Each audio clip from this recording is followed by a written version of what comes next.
I'm Bob Lendy, and glad to be sitting down and talk with you today, Marty. Let me give you a little bit of background about myself. I'm a CPA, MBA. I started my career about 20 years ago on the debt side of things. Closed a couple $100 million worth of debt deals in corporate America. Since then, I've moved on. I'm now the Chief Financial Officer of a laboratory medicine and diagnostics corporation. I currently manage their equity portfolio. That's about $30 million. And of course, along with that, I manage my own portfolio, and looking forward to talking to you this morning. I'm Marty. I'm a CPA with a background in accounting and finance. I met Bob when Bob was a professor at the Purdue University where I got my master's, and he taught us the government accounting class, government and not-for-profit. So funny enough, I work at a not-for-profit. Now I'm the CFO. I manage about $14 million in assets for the not-for-profit. And yeah, we manage our own portfolios and, had good times and bad times. And over the course, learned a lot of things that we want to share in this episode. One of the bonuses I think about our relationship is over the years, we've known each other, over lunches and dinners and drinks. We sat and had conversations about our portfolios, both our personal portfolios and the professional portfolios and assets we manage. And what's come out of those conversations has been nothing but gold, right? I've learned a lot about, my mistakes when I've made them and why I've made them, and also got some great information on some great plays that I've made. So we're going to talk about some of those today. All right, let's get started. All right. So the first story I want to tell you, Marty, is it goes back about 8 years to 2015 or 16. Now at that time I had two boys. They were about 7 and 8 years old, very athletic. They played every sport. And in Chicagoland, where we're at, there was 3 sporting goods stores that we could go to every season for baseball mitts, new baseball bats. There was the Sports Authority, there was Dick's Sporting Goods, and there was a private company called MC, right? And so I would play the sale prices off at each of these 3 stores and go wherever the best price was, right? Well, by 2016, some things started happening. MC Sports shut down. They went out of business. It was a family business, retired. They were tired of competing with the big boy. At that same time, Sports Authority went bankrupt. And so I was left with one option. I only had one place to go, and that was Dick's. There was no other competition, no place to go. Baseball bats and mitts aren't something that you can buy sight unseen off the end, right? You have to let your kid pick up the bat. A 20-ounce bat, he might swing like he's Tony Gwynn, but you go up 2 ounces, and it looks like the kid's trying to swing a tree trunk because it's so heavy. So you really need to have that in person to something. A lot of sporting goods have that thing. So, I thought to myself, I wonder if the same nuance is not just in Chicagoland, but it's everywhere. And sure enough, it was kind of Dick's became the big boy of sporting goods. So I took a look at their financials, and, at the time, the financials were really good. Sales were great. Year-over-year profits were fantastic. And the stock had just dropped. They had picked up some of the Sports Authority assets and IP during their bankruptcy.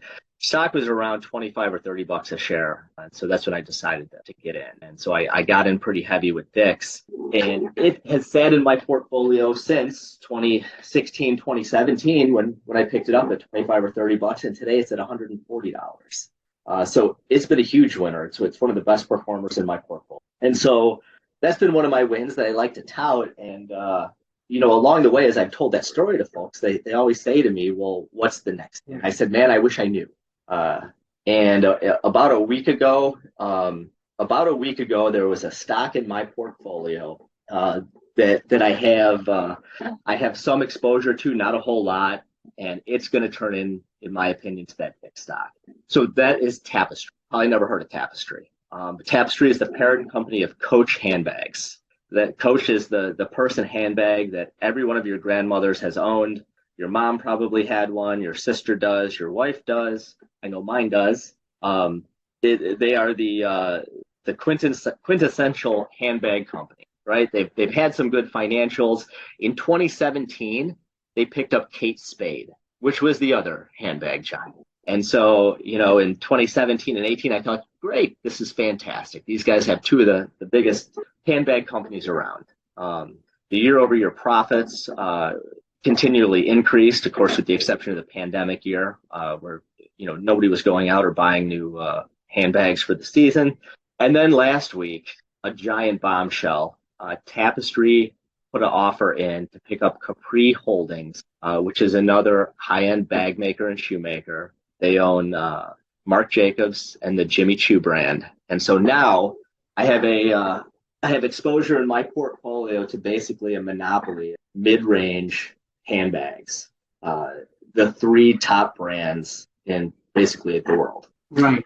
So this is not your, discount store bags, and this is not your Louis Vuitton bags. This is the bulk of the handbag market resides now in the hands of essentially one company. That's right.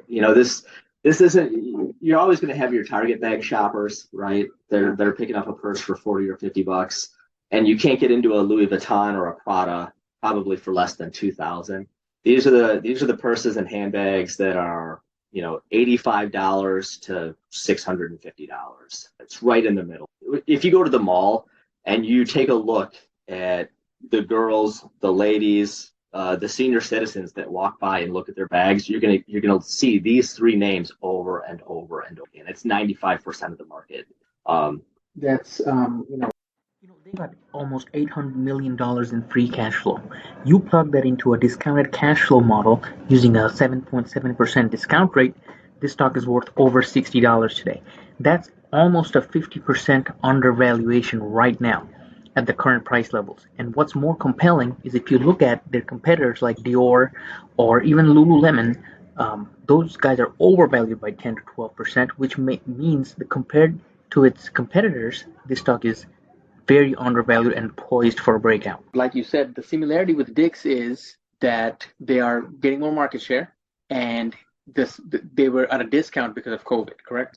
That's right. The COVID and the pandemic put a hit on their sales. It did, right? Nobody was. Purses are like outfits, right? If you're not wearing an outfit, it's still brand new. There's no reason to go buy another. And so, if you have a bag and you haven't had it out, for 6 months, and you're picking it up and setting it down and getting worn, there's not going to be a reason to buy another bag, especially if there's nowhere to go. You take your bag with you when you're going out doing things, and if there's nowhere to go and nothing to do because you're in quarantine, there's no reason to buy a bag. Track record going all the way back to 2013. They've made profits every year except for 2020. These are all good things. But given that the stock is undervalued by about 50%, how would I play this today? What I would do is I would buy the stock, and seeing that it pays a 4% dividend and is going to use some resource to absorb Capri Holdings, what I would do is buy the stock and sell some calls on it. Right now, the stock is sitting in the lower 30s. I would buy the stock and sell a call option a couple of months out in the higher 30s. So I'm trying to stay under the strike of that call, so I get to keep my stock and pocket the premiums from the call, and I get to keep my dividends. Stocks like these have what's made my portfolio what it is today, is where you can benefit safely, and should your stocks get called, it won't be at such a high price for you to get back into it. Okay, so the structure of this show is we typically pick one company that we like and one that we're going to avoid. Yeah, I'll tell you what, this one's a heartbreaker because I loved this company. I love disruption, and this company was a disruptor. I loved their model, and I loved everything about it. So it breaks my heart to have to bring it up. Okay, so without further ado, the company we're talking about is Carvana. Carvana had a real high valued stock during the pandemic for $300 per share. There was lots of speculation about, is this the new model going forward forever, even when COVID ends, because people could now buy a vehicle from the comfort of their couch. Their advertising campaign was very aggressive. You saw ads everywhere. They had a building in Tennessee that looked like a giant vending machine for cars.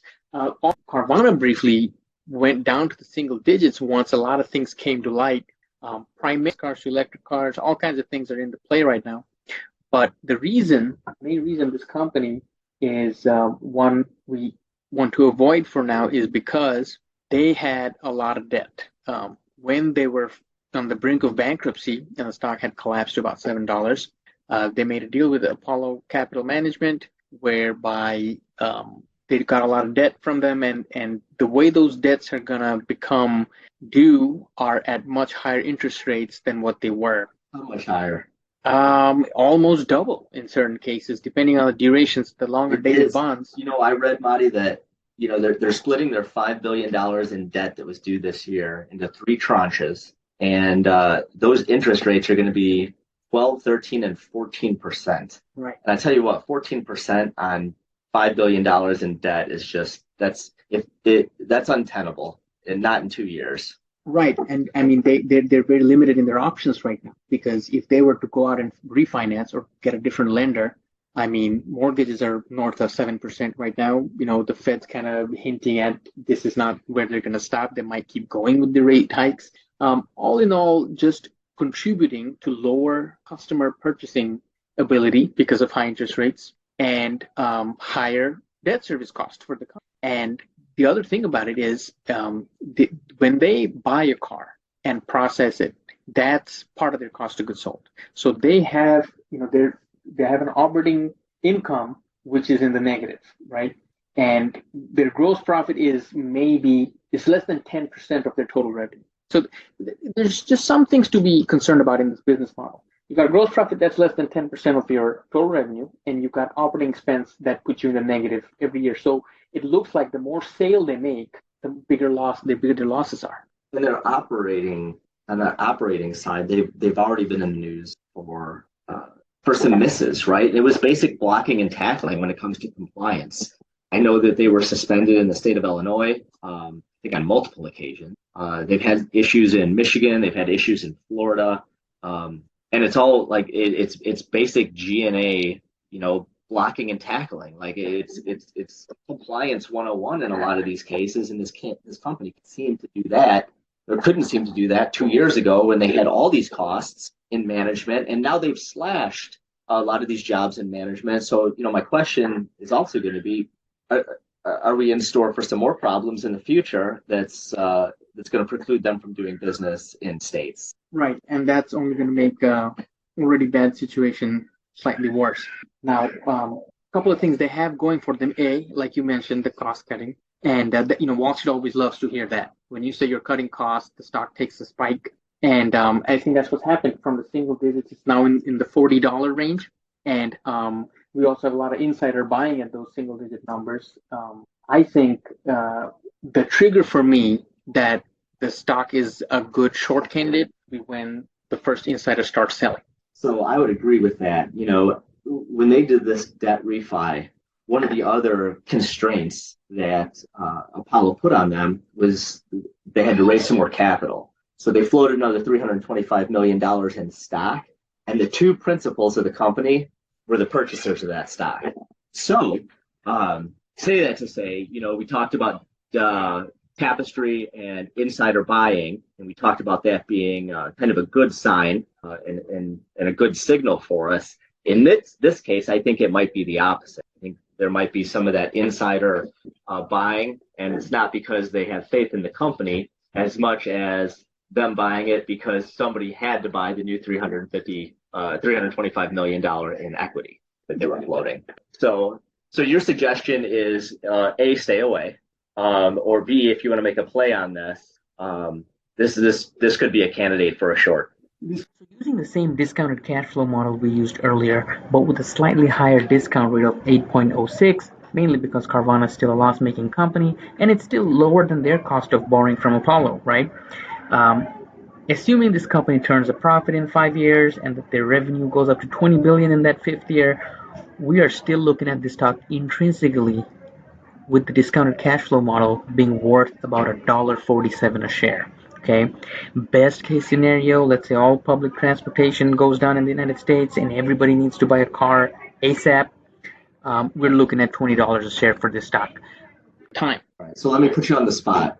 If I told you that you had to make a play with Carvana, what would it be? Given that this becomes a meme stock from time to time where speculators take heavy long or short positions on the stock, and that these stocks can sometimes keep their market price high despite weak fundamentals, I won't be touching this stock with a 10-foot pole. I wouldn't be touching this stock with your portfolio, Bob. I know I've had a lot of trouble not only have I not had trouble, it's been luck anytime I've been able to successfully time the failure of a company. It's a lot easier for me on my side to take a look at a company, analyze them, look that they're doing well, and then make it a buy and hold position. But I think that can wrap it up for today's discussion. And looking forward to a couple of new stocks and a couple of new companies to discuss next week. Thanks, Marty. Thanks, Bob.